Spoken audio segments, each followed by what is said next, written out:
So I'm going to try and put them like a little platform just towards the end there. Okay, that is the base in on my loading bay. So my plan is hilty ring at the top, hilty ring at the bottom, drop the standard through it. Start basing away, man. What a nightmare this is, man.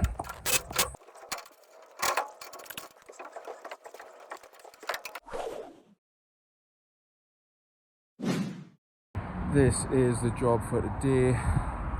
Full scaffold to this semi for re-rendering. I'm going to be able to get it in one lift, which is good news. So just along the front, down this side, returned round onto the back, and then I'll have to go up onto that roof and possibly down the other side slightly, but I'll have a look when I'm up there. Going to start on this gable end. Always start at the lowest point because you know that'll be your biggest stretch. So that's what I've done.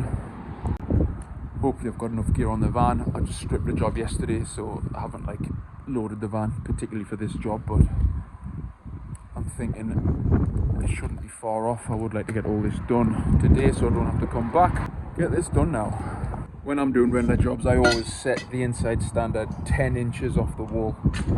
That gives them good access to do whatever they need, because obviously there won't be any inside board because nothing can be touched in the building. So 10 inches is a kind of good compromise. It's big enough space for them to get the hand in, get the trowel in, but it's also not too big a gap between the inside standard and the wall. I'll give them 4 boards to work off, and I'll slot the toe board down onto the transoms between the outside board and the outside standard. So you want about 40 inches for that measurement.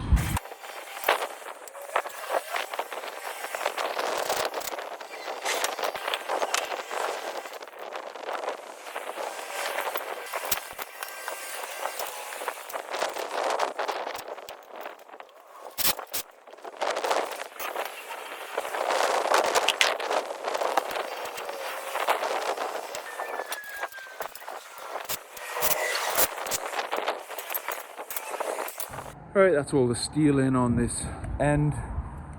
I'll now repeat that process and go along the front. And that's the front in as well. I'll get some boards on all this now.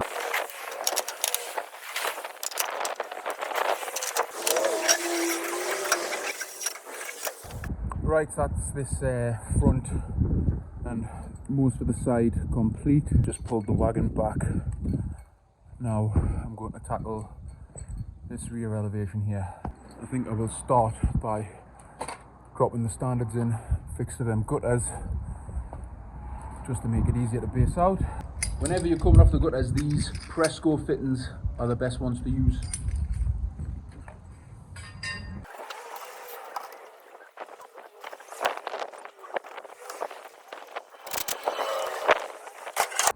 If you do use this method to kind of base away, these aren't in any way ties.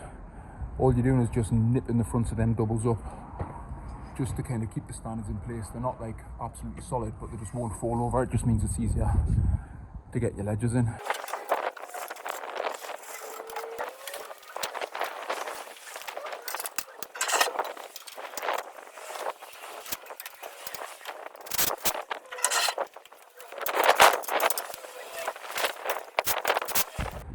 And that's the steel in on the back there. That took all of about 10 minutes. It's great when you've got the wagon right next to where you're working. I've just quickly thrown a sway brace in there as well. The tubes that I am short of are like 8s or 9s and 10s for the rakers and sways, so I'm now having to pin them together with 2-3 foot butts. But coming here straight away saved me having to go to the yard first thing in the morning. Like I said, all the gear on this was just from a job I stripped yesterday, and for the size of this job, just a single lift, that's perfectly sufficient. Right, that's all the boards on the side, and on this back now, I would imagine he's just going to work off this roof to do this section here, but he does need to get right down there. Problem is, if I go in kind of across the ridge, he's going to be reaching right down for that far corner. So I'm going to try and put them like a little platform just towards the end there, so you can kind of walk up, step over the ridge and onto a platform.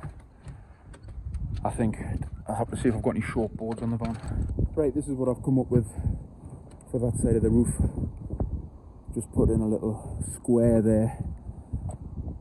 It's kind of the best I can do, because basically if I put it any higher, I'd be reaching down too far to get to that bottom corner. Any lower, and there'd be hardly any space to put the boards on. So just gonna have to manage with that. I didn't film it because it's alright. Fuck on. Going back and forward up and down this roof. Okay, that's everything complete on the front. Down this side, round the back. Like I said, there's no point in putting anything in here for what it is. It's probably just easier if it just works off this roof. Maybe put a bit of like chipboard down or something to stand on. And over here I've got this bit. Unfortunately, I didn't have any short boards in the van, and I don't want to cut any of my 13s, so I'm just going to quickly pop back tomorrow morning with 5-foot boards on there. But that is it, and this is the job for today. There's a new flat roof going on this part of the building here. So what the builder wants is a handrail all the way around the perimeter of this flat roof. Can't be on the roof though, so it's going to have to come from the ground. Also, they want a loading bay on this elevation with the top platform at around 4.5 meters, because that's all the forklift can reach, and also an access tower on the front. Just got to wait for this car to be moved, and then I'm going to make a start. Okay, that is the base in on my loading bay. This is how I do loading bays anyway.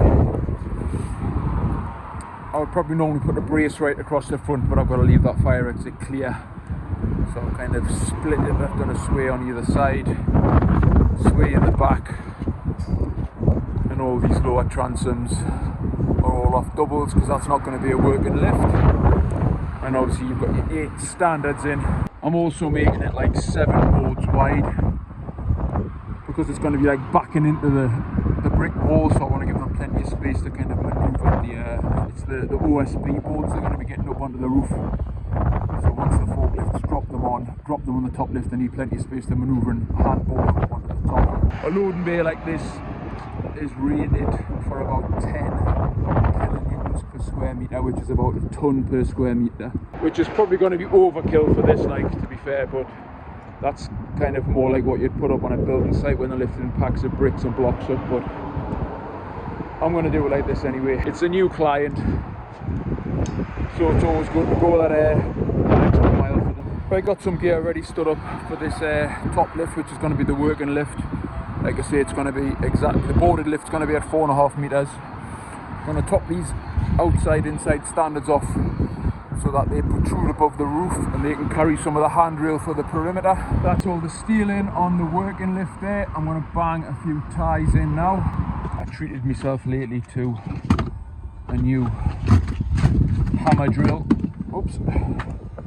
Got my box of my bag of ties here. Right, that's everything I need in there.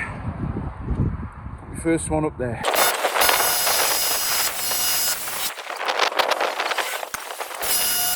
Got this little thing as well for screwing the ties in.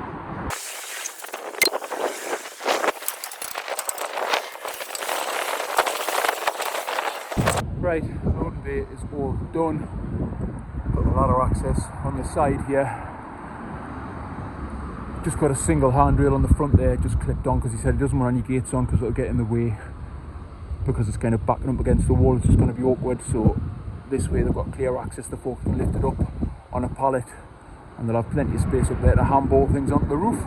I've just made a start on the side here now. This is just going to be a 13-foot access tower. Okay, this is where I am now. It's got the handrail to go on the top there and the ladder access to sort out. Right, I've made a start on the handrail around the perimeter. At the minute, I'm just coming off the scaffold, so now I've got to start coming off big standards. So my plan is hit the ring at the top, hit the ring at the bottom, drop the standard through it, and see what that's like. just laid a 20 out. See where I'm going to put the fixing in. So I don't want to put too many in, obviously don't want to put too few. So I think on this face I'll go one at the, I'm going to do them about every 4 meters I think. So 1, 2, 3, 4. So I think 4 fixings will be enough.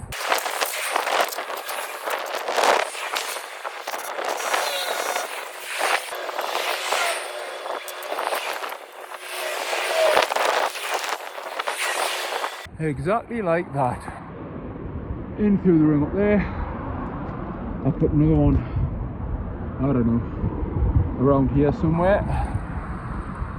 Obviously it'll have to be topped off with a 5, but basically that's what the system is going to be. So put another one here, one on the corner, split the difference, and a couple around the corner. I think it should work a treat.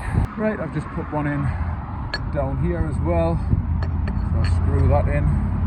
I've just had somebody come out saying that they're having a meeting right in the room on the other side of this wall, so they're asking if I can stop doing the drilling. So I think I'm gonna have to leave it there for today. I'll have to leave it there for today anyway. I'm out of 5 foots. Gonna get them up to the top anyway and just throw a couple of 20s in just to see what it's like.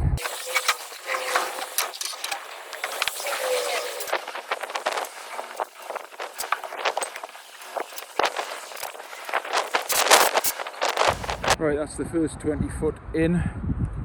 Obviously, like I said, I'm going to drop another standard the same way I've done that one down to the ground there. It's not bad either, you know. There isn't that much movement in it.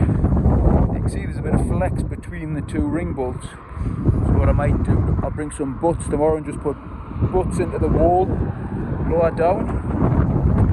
Right, I'm back up here this morning, reloaded the van.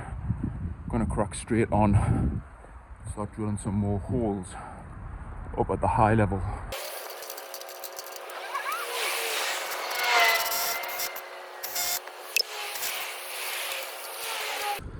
Forgot the ring.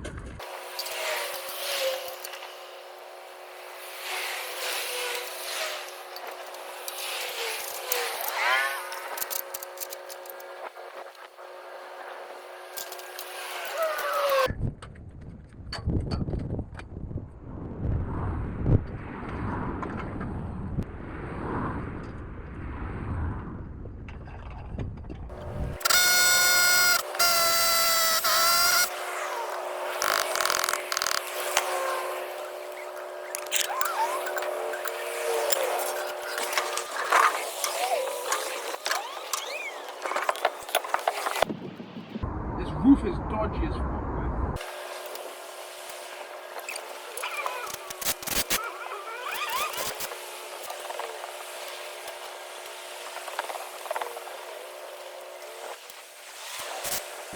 Right, that's the next 20 foot of handrail in.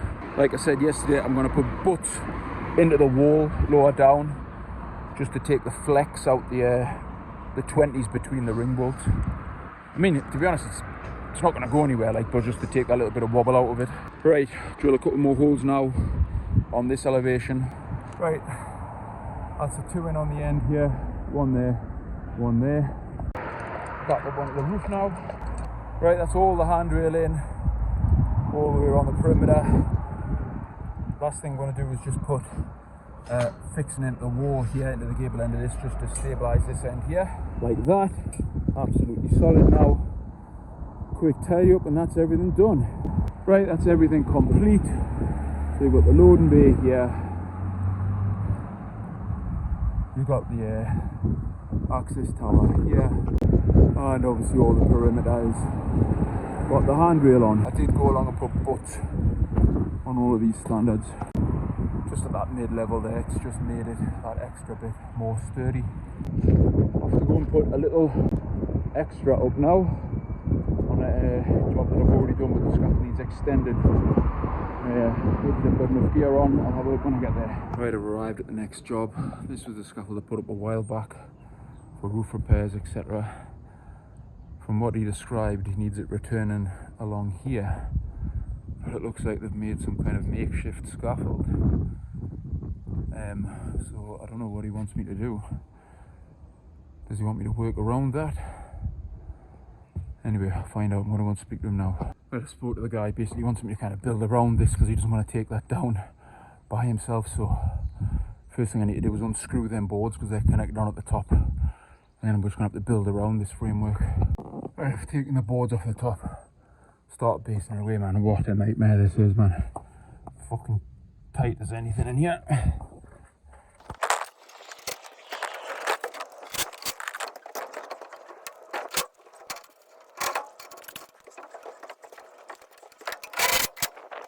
Right, this is where I am now. What the fuck on? Can't get any working boards on there because there's too much crap in the way. Clamouring about the steel. Now, can't get that inside ledger in, so I'm going to have to take all this timber out. Ah, fuck me. I was thinking I'd be here less than an hour. It's going to end up taking us about an hour and a half, I think.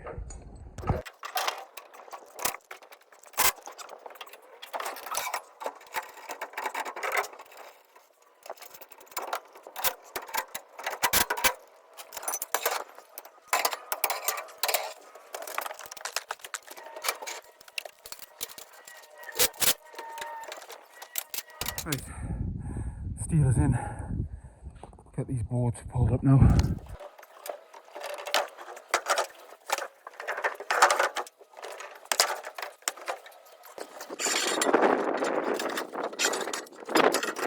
And that's that one all done as well. I'll wrap that video up there.